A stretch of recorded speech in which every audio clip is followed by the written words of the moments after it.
Hello friends, नमस्कार, प्रणाम, आदाब, सत श्री अकाल, जय महाकाल। तो दोस्तों, कैसे हैं आप सभी लोग। आशा करते हैं आप और आपका परिवार बढ़िया है, कुशल मंगल से है।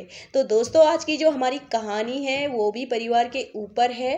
दोस्तों, हम सभी लोग अपने परिवार को हर वो खुशी देना चाहते हैं, हर वो चीज़ देना चाहते हैं जिससे हमारे परिवार को खुशी मिले, जहाँ उन्हें कोई भी दुख ना हो।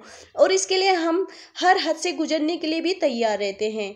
लेकिन दोस्तों, बात यहाँ पर बिगड़ जाती है जब कुछ लोगों को लगता है कि ये सब हम ढेर सारा पैसा हो जाने के बाद ही करेंगे और वो भागने लगते हैं पैसे के पीछे।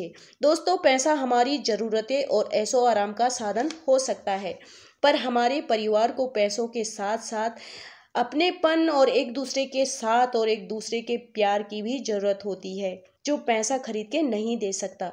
बस ये कहानी भी आज हमको यही बताएगी कि पैसा खुशी नहीं दे सकता। तो आज की कहानी का टाइटल है पैसा और परिवार। तो चलिए स्टार्ट करते हैं अपनी कहानी को। रमेश का एक छोटा सा परिवार था, जिसमें एक खूबसूरत पत्नी और दो प्यारे बच्चे थे। उसकी पत्नी और बच्चे हर हाल में खुश थे, लेकिन रमेश उन्हें जिंदगी के सारे ऐशो आराम देना चाहता था और इसके लिए वह प्रतिदिन 16 घंटे से भी अधिक काम किया करता था। दिन भर ऑफिस मैं काम करने के साथ साथ वह सुबह और शाम ट्यूशन सेंटर में ट्यूशन भी पढ़ाया करता था। वह सुबह सुबह घर से निकल जाता और आधी रात के बाद घर लौटता था। बच्चों के लिए उसका चेहरा देखना मुहाल था, क्योंकि सुबह सवेरे उसके घर से निकलते समय बच्चे सोते रहते और देर रात घर में कदम रखने के पहले ही सो चुके होते। हाँ, रविवार को जरूर वह घर पर होता, लेकिन उस दिन भी वह किसी न किसी काम में व्यस्त रहता और उसका समय परिवार के साथ न बीतकर काम करते हुए बीतता। परिवार उसके साथ क्वालिटी टाइम बिताने का बस इंतजार करता रह जाता। उसकी पत्नी अक्सर उससे कहा करती कि उसे घर में वक्त बिताना चाहिए, बच्चे उसे बहुत मिस करते हैं। उस वक्त वह यही जवाब देता कि ये सब मैं उनके लिए ही तो कर रहा हूँ। बढ़ते घरेलू खर्च और स्कूल खर्च के लिए मेरा ज़्यादा काम करना ज़रूरी है। मैं उन्हें एक अच्छी ज़िंदगी देना चाहता हूँ। रमेश की यह दिनचर्या वर्षों से जारी रही। वह यूं ही परिवार को अनदेखा कर कड़ी मेहनत करता रहा। इसका प्रतिफल भी उसे मिला। उसे पदोन्नति प्राप्त हुई, आकर्षक वेतन मिलने लगा। परिवार अब बड़े घर में रहने लगा। खाने पीने और अन्य सुविधाओं की कोई कमी नहीं रह गई।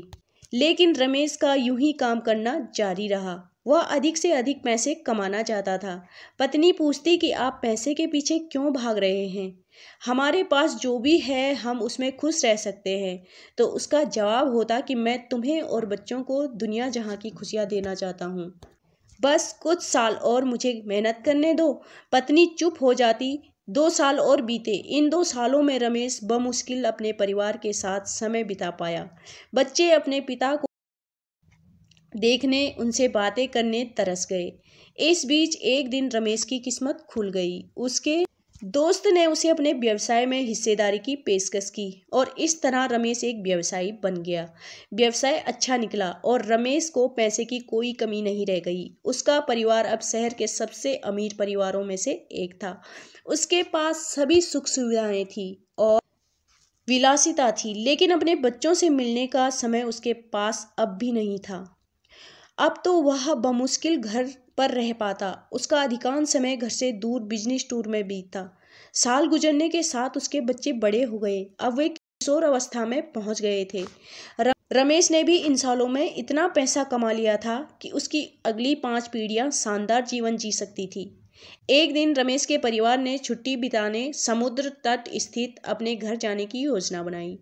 बेटी ने उससे पूछा, पापा, क्या आप एक दिन हमारे साथ बिताएंगे? रमेश ने जवाब दिया, हाँ जरूर।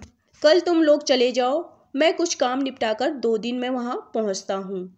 उसके बाद का मेरा पूरा समय तुम लोगों का है। पूरा परिवार बहुत खुश हो गया। वे समुद्र तट स्थित अपने घर चले गए। 2 दिन बाद रमेश वहाँ पहुँचा, लेकिन उस दिन उसके साथ समय बिताने कोई नहीं था।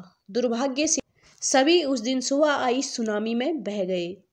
रमेश अपनी पत्नी और बच्चों को कभी नहीं देख सकता था। करोड़ों की संपत्ति होने के बाद भी वह उनके साथ का एक पल नहीं खरीद सकता है। वह पछताने लगा। पत्नी के कहे शब्द उसे याद आने लगे। आप पैसों के पीछे क्यों भाग रहे हैं? हमारे पास जो भी है हम उसमें खुश रह सकते हैं। सीख, पैसा सब कुछ नहीं खरीद सकता, इसीलिए पैसों के लिए अपने परिवार को महत्व देना कम मत करें। पैसा खो देने के बाद फिर से कमाया जा सकता है, लेकिन अपनों को खो देने के बाद दोबारा वापस नहीं पाया जा सकता। दोस्तों, अगर आपको ये कहानी अच्छी लगे और अगर आप भी अपने परिवार से प्यार करते हैं तो एक लाइक ज़रूर करना, और अगर आप चैनल पे नए हैं तो चैनल को ज़रूर सब्सक्राइब करना। Thank you.